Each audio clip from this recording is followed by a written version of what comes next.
What junks me up is when the dog won't give me back the chew toy when I'm trying to play with him. You know what junks me up? That one guy on social media.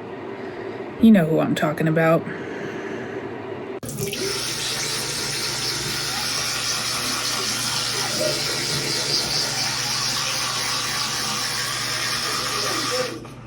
You know what junks me up? When I gotta clean up after people. Brad, did you just spit on the mirror?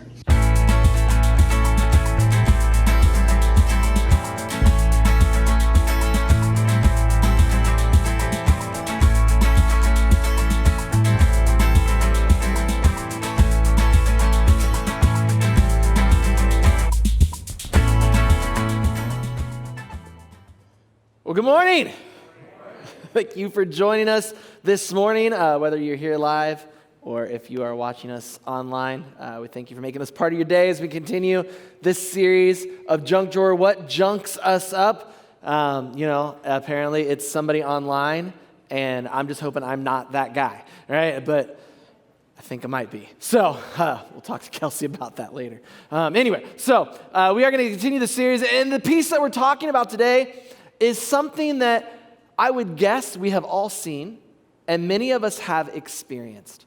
And it's these things that we cling to instead of God, right? It's the things that we grab onto, the things that we hold to, and the things that we end up putting our trust in instead of the one that truly deserves our trust, the one that actually will take care of us. So if you have your Bible, go ahead and open that up to the book of Deuteronomy. If you have your bulletin, you can open that up, pull out the sheet. There should be the verses on there that we're going to be going over. If you're online, there should be a link telling you where you can go to read. And this is what we're going to read out of. It's Deuteronomy 17, 14 through 19 is what we're going to start. And then we're just going to kind of go through this passage and figure out what it is that God is saying to them and what is it that God is saying to us in this season especially. Deuteronomy 17, 14 through 19, this is how it reads.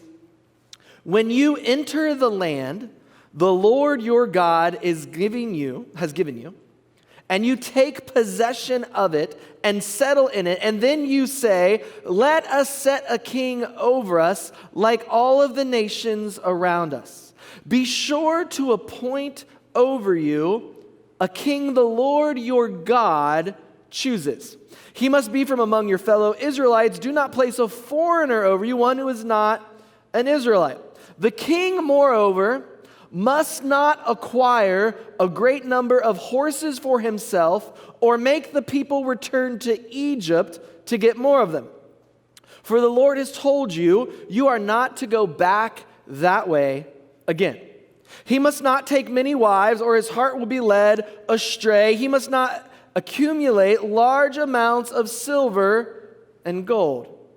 And when he takes the throne of his kingdom, he is to write for himself on a scroll a copy of this law, taken from that of the Levitical priests. It is to be with him, and he is to read it all of the days of his life, so that he may learn to revere the Lord his God and follow carefully all the words of the law and all the decrees. So God is sort of setting it up. He says, listen, you're going to go to this place that I've given you, and eventually you're going to want a king. Now, God didn't particularly want this for the people. He wanted the people to rest in him, right? He wanted the people to desire him. He wanted them to trust him, but maybe if he's like any of us, he recognizes, and you probably have this experience, if you're a parent especially, or maybe if you're a teacher, when you give sort of an order, but you recognize it's not going to be followed, right? Have you experienced that at some point in your life? Some of you are shaking your heads. Most of those that are shaking their heads are parents. Some of you are turning to your spouse, right? You know, you say something and you just know they're not going to listen, or they're not listening while you're saying it. We saw this with Harper. If you know Sherrod loves to decorate. My wife, she does a great job. And she puts up a beautiful tree for Christmas. And she puts up multiple beautiful trees for Christmas. Trees every place for Christmas. You are walking in a proverbial winter wonderland when you walk into the Duvall house. And she takes lots of time. And it's ribbons, and they lay a certain way. And the bulbs are placed very strategically. And the lights, she'll squint to make sure she can see. Like, she does all these tricks and make sure it's wonderful. And then when you have a toddler, this beautiful tree then becomes an object of their affection as well, right? And I distinctly remember our second Christmas with Harper. She's able to walk now, and her little arms can reach up. And I remember Shara standing her beside the tree, and she goes, "Now, do we touch Mommy's decorations?" And Harper's like, "No," right? But come on, right? You put a tree in the middle of a space and tell someone not to touch it. It didn't work in the Garden of Eden. It's not going to work in the Duvall house, okay? Right? And so, man, I just remember, Harper just, and there's actually a picture, we have it on Facebook someplace, of Harper looking at decorations, and her face is like this. And she's going back and forth, right? And Shara's like, "Do we touch this?" "No," right? And then Shara would have the same talk with me. "Aaron, do we touch the decorations?" "No," right? It was just an immediate understanding. And for me, it may have worked, but when she told Harper, there was a general understanding. Listen, there's going to come a time when Harper does this, right? And then we've got to figure out how to fix it. And there's this inclination in all of us. God knows there's this inclination in all of us to sort of move away from that which is good and beautiful and true, and to kind of try to figure stuff out on our own. To move away from the one who deserves our trust, the only one that can really take care of us, and sort of try to figure out life on our own. And this is what's happening when they move from trusting God to wanting their own king. And he tells them, he says, "Look, this is going to happen." He lays it out. When you enter the land, he's already sort of expecting. He knows us. And he says, when you enter the land the Lord your God has given you, and you take possession of it, and you are settled in it, and then you say, "Let us set up a king over us like all the nations around us. Be sure to appoint over you a king that the Lord your God chooses." Right? He knows it's coming, and he knows it's wrong, but he's already trying to give them an escape route. And how do we know it's problematic? Is we see it in Samuel when it happens. It reads in 1 Samuel 8:6, it says, "But when they said, 'Give us a king to lead us,' this displeased Samuel. So he prayed to the Lord, and the Lord told him, 'Listen to all the people are saying to you. It is not you they have rejected, but they have rejected me as their king.'" You see, here's what happens, and we do this a lot of times in life. We sort of put things as what I would say number two, right? We rarely admit that this thing that we care about is over God, right? We almost never admit that. What we say is, well, I trust God, but this is really important. Well, I love God, but this thing it's really, if I didn't have that, I don't know what I'd do. Whenever that thing is, what happens is it wants to take preeminence. It wants to move and become number one in our life. So we trust God, but we trust this a little more. We love God, but we love this a little more. We want God, but we want this a little more. And so they move towards a king because they want to be like the other cultures, the other kingdoms. And they, if they were honest, would probably say it's a lot easier to trust a king we can see and touch than a king we can't. And so what God does is he sets up rules for that king. He knows us. He knows the inclinations of our heart. He knows our desires. He knows what we tend to move towards. God doesn't give us prohibitions because he doesn't want us to be fulfilled. God doesn't give us prohibitions because somehow he's this sort of cosmic killjoy looking to smite whoever he can. God gives us prohibitions because he knows that we tend to lean into things that will eventually disappoint us and destroy us. And when we try to grab for those things, he knows it will hurt us. And because he loves his creation, he knows that we are at our best. We are most fully human, and we are most satisfied when we are trusting fully in him.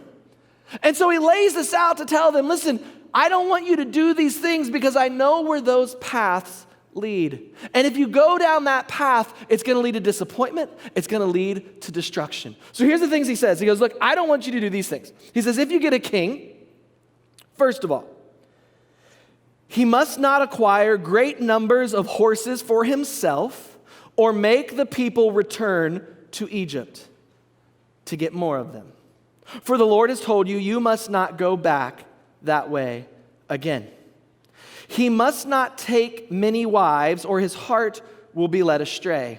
He must not accumulate large amounts of silver or gold. So basically, there's three things the king's not supposed to do. Three things. And he lays it out pretty easily, right? First thing, don't acquire horses, basically chariots. We'll talk about that in a moment.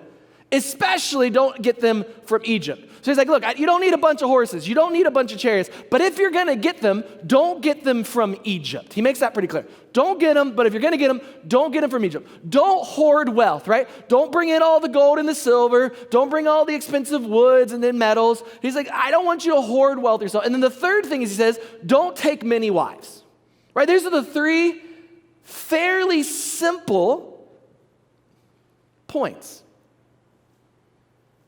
No horses and chariots. If you do, don't get them from Egypt. Don't hold on and hoard to a bunch of wealth. Don't take many wives as the king. And so then enters into the story Solomon.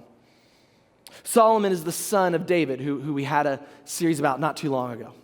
And Solomon takes the throne. He's known as the wisest king Israel has ever had. He's known as one of the wisest men to have ever lived. And as he starts to move in his kingdom, as he starts to sort of progress as a ruler, we're told in 1 Kings some of the things that he starts to do. And this is what he does. Solomon accumulated chariots and horses. He had 1,400 chariots and 12,000 horses, which he kept in the chariot cities and also with him in Jerusalem. The king made silver as common in Jerusalem as stones, and cedar as plentiful as sycamore fig trees in the foothills. And Solomon's horses were imported from where? Egypt. Right?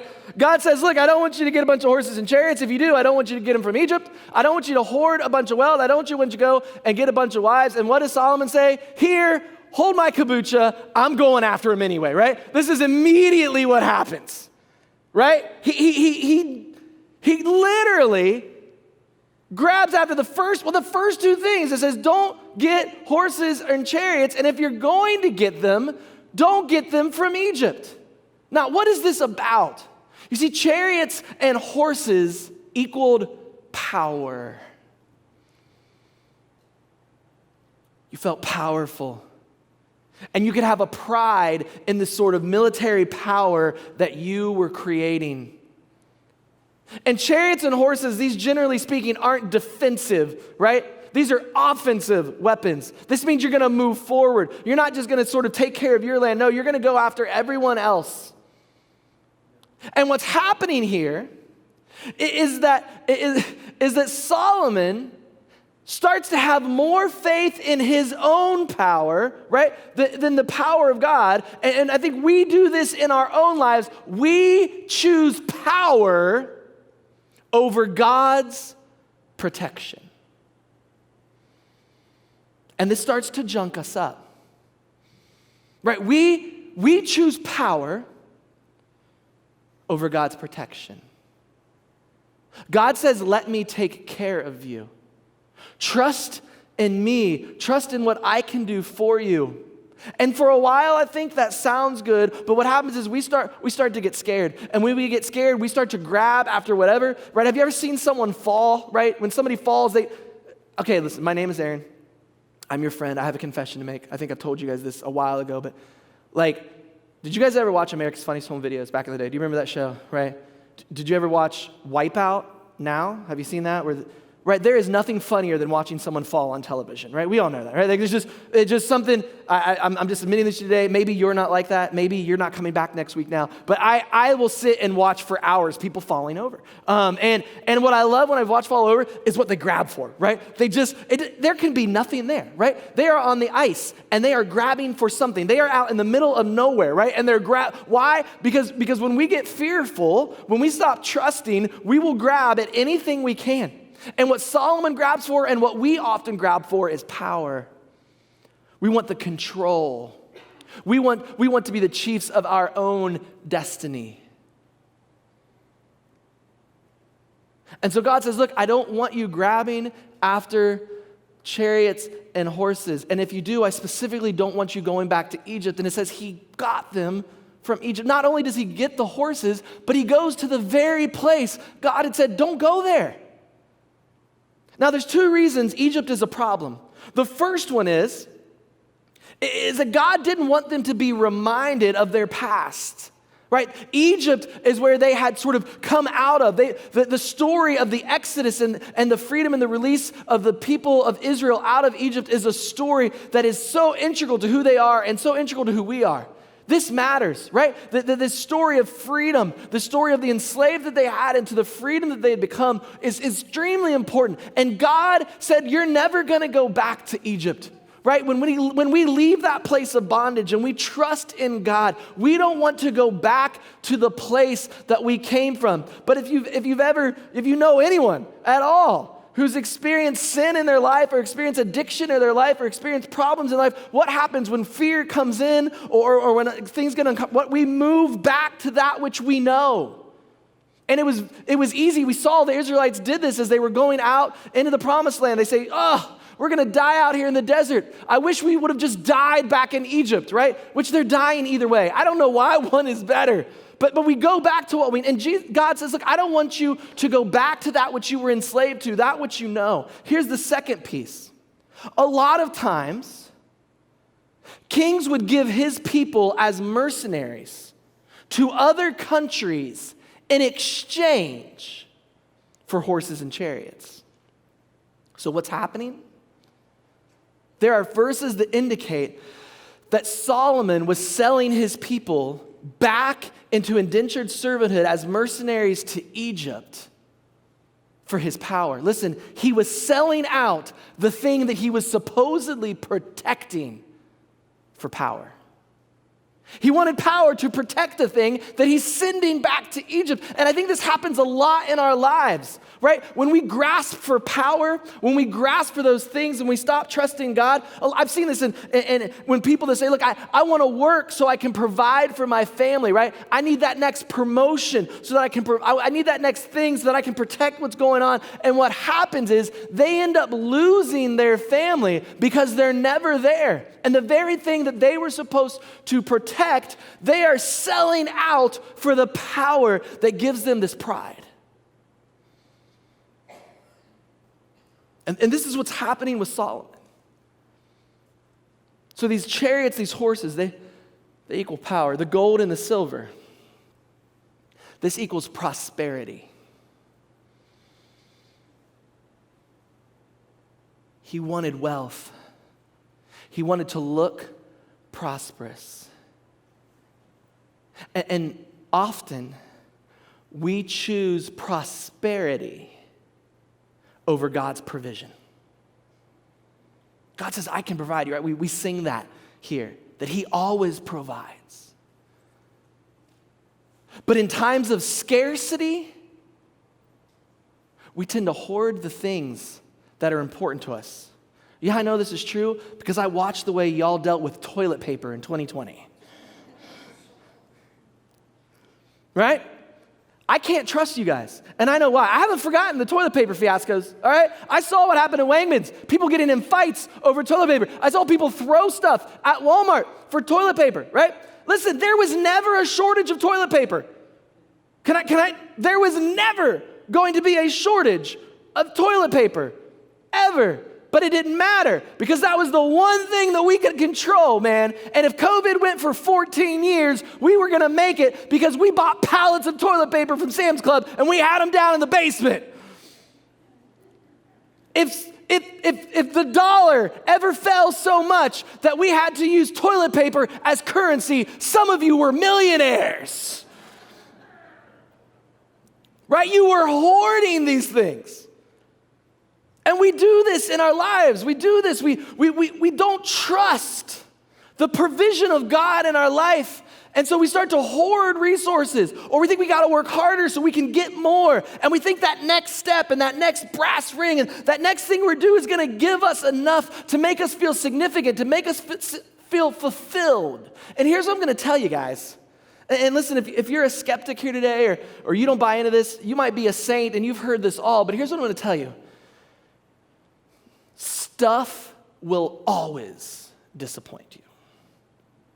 It will never be good enough, and there will always be something new, right?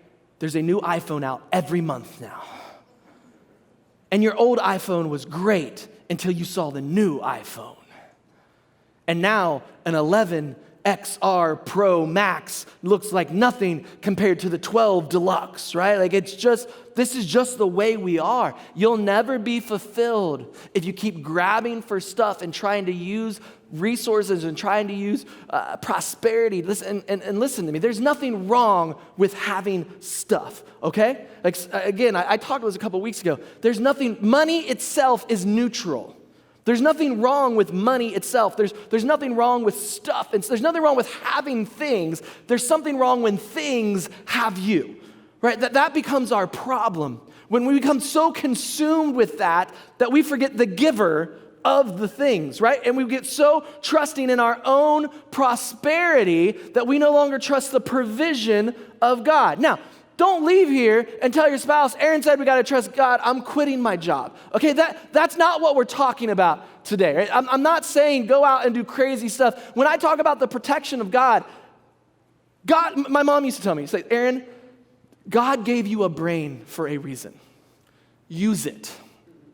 And often I didn't, at least not in the ways that she desired for me to. All right, don't leave here and say, hey, Aaron said God is our protection, right? Kids, don't leave and tell your parents, I don't have to wear my seatbelt anymore because God's my protection, okay? That's, at university where I was at, I had a mantra, right? I had sort of a catchphrase that most of my students associated with me. I did a sermon on this at least once a semester. If you're watching today as a former student, you know what's coming next. And it was very simple, it's very easy. Don't be dumb.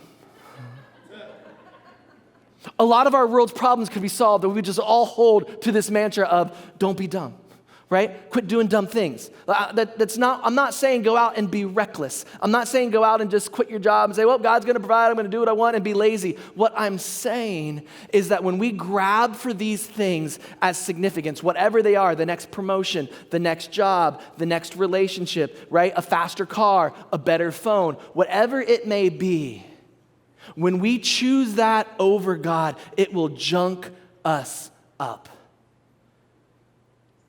And we see it. We see it in Solomon, and we see it in the people of Israel, and we see it in the church, and we see it in our lives today. We choose power over God's protection. We choose prosperity over God's provision. Now, there was a third thing. The third thing that the king was told in 1 Kings was this, right? Don't have multiple wives. So what did Solomon do? He had 700 wives of royal birth and 300 concubines, and his wives led him astray. Now, when you're reading this passage, if you're anything like me, right, you're hearing 700 spouses and you almost had a nervous breakdown, right? Like this isn't about a wives or a husband thing, right? This is just the way we are as people. Can you imagine two of me in the house? Yeah, that hurts a little bit when you say it quite that loud, yeah. They were like, oh, Lord, no, help us. Could someone pray for Sharon with one, right? Yeah, like I can't imagine what it was like, 700, right? And now, but here's the twist on this, and this is what we've got to be careful. Because of who we are as a culture and the way that we engage with this sort of thing, we automatically think that this is somehow a sexual thing, right? When we hear about this, what we think is, oh, he got to have his needs met whenever he wanted, and he was a different girl everywhere for 2 years. But that's not what's going on here. See, what's going on here is as a king, if you had multiple wives, it was because you were making alliances with other kingdoms. So what actually the many wives here is politics. I don't trust God is going to take care of me, so what am I going to do? I'm going to see how I can play this.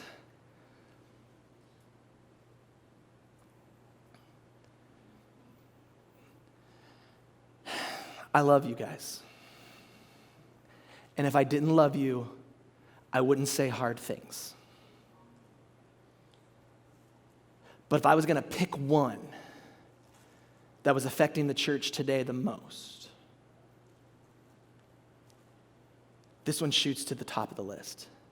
Because what happens is we choose politics over God's promises. We do. What am I going to do if my guy doesn't win?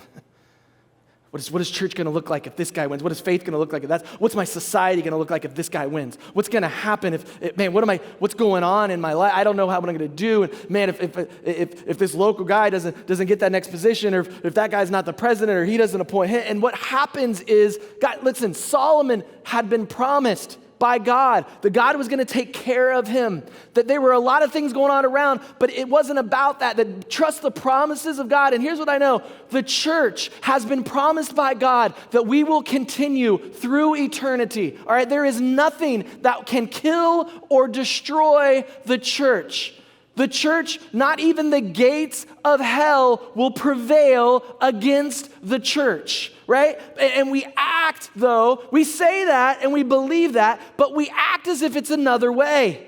We think that if our political system or our political philosophy doesn't play out in what's going on, that somehow everything's going to fall to pot. And guys, this isn't a liberal thing. This isn't a conservative thing. It's a human thing, but it shouldn't be a Christian thing. We should not come to a place that we trust a human, broken system more than we trust the creator of the universe. And here's what happens when we start to put our faith and our hope and our trust in what's going on down here too much. We not only tell ourselves that we don't trust God, we tell future generations we don't trust God.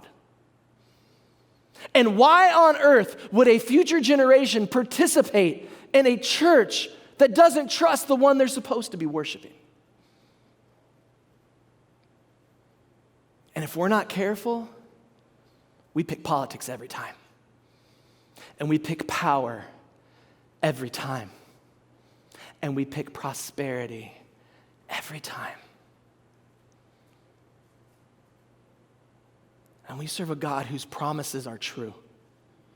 We serve a God who has not failed yet, and he's not going to screw up a perfect record on right now. We serve a God who protects his people and who provides for them. And what he asks in return is that we put our faith and our hope and our trust in him and him alone. Again, listen, I'm not telling you, you want to vote? Go vote. Do your civic duty. Do I think there's better people that could be than others? Absolutely. Are there people that I would prefer to be a power and systems that I would prefer to see happen? Yes. But I don't put my trust in them because I know they're people, and I know they're people-created systems, and they will always fail me. And do I still put on my seatbelt when I get in the car? Yes, I do. But ultimately, my life is in the hands of God, and my flourishing is in the hands of God. And my hopes and my dreams are in the hands of God. And I love the way the psalmist says it. He wraps this up perfectly. In Psalms 27, this is what it says. Some trust in chariots, and some trust in horses. But we trust in the name of the Lord our God. We choose his protection over power. We choose his provision over prosperity. And we choose his promises over politics. We're going to end service today in actually two different ways. The first thing we're going to do is when you came in, hopefully you were handed a little cup. Go ahead and grab that. If you're online, I hope you have something you can use. We're going to take communion together, and in this act of communion, what I want you to think about is when we take it, what we're saying really is we put our hope and our faith and our trust in the symbolism that's going on here. That is, it is in Christ that we trust. It is in that name that we hope. It is in him who protects us, who provides for us, and it is in his promises that we cling to.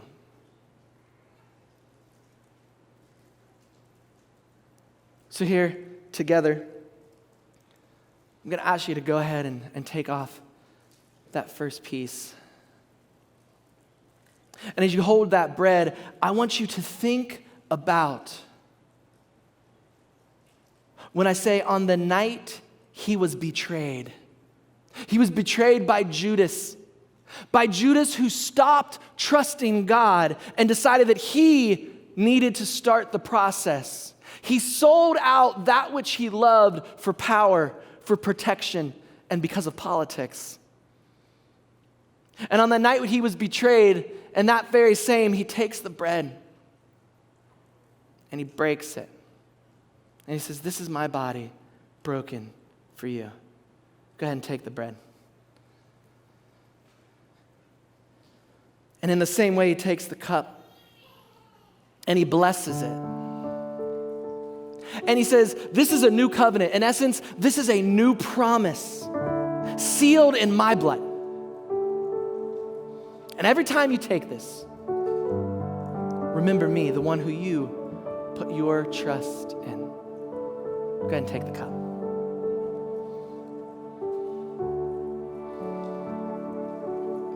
If you're here with us today, I'm going to ask you to stand right now. As you're standing, we're going to end in the second piece of the response in something that we call a victory circle. If you've been here a while, you know what that means. It's a time where you can come up and you can sort of hand to God these things in your life, right? That maybe when you started hearing the piece of the sermon, you talked about the trust of God, you realize there's things in your life that you're not trusting God with. Maybe it's your family, maybe it's your finances. Maybe it's the power you want to grab. Maybe it's the protection. I don't know. Maybe for some of us today, politics has just become that idol that we've got to let go of. Maybe today you didn't hear a thing I said. That everything is just going so crazy in your life right now. That you just need to hand it all. Just take it. I can't do anything with this. And so here in a moment, we're going to sing. And if that's you, here's what I'm going to ask, that you would come forward and just sort of stand here. Now, generally, when we do Victory Circle, people would come up and we would hug and cry and get snot on each other. And it's not very hygienic. We can't do that right now. But no one at Victory prays alone. So if someone comes up, what I would ask is that someone would come and just, no touching, but keep your masks on and just pray over that individual. Just from a safe space. Pray that God would show up and that he would meet their needs. I'm going to pray over us as a congregation, and as we start singing, if that's you today, if something resonated, if something met with you, and you want to meet with God, just come forward and do that today. God, we thank you so much for your promises. And Lord, we come to you today asking you to heal us, to heal our land, to heal our hearts, to heal our churches, our neighborhoods, our nation, as only you can. We give you our fears and our doubts, and we put our faith and our hope and our trust in you as the only one who can provide truly for us, the only one who protect us, and the only one whose promises never fail. Would you come meet him as we sing?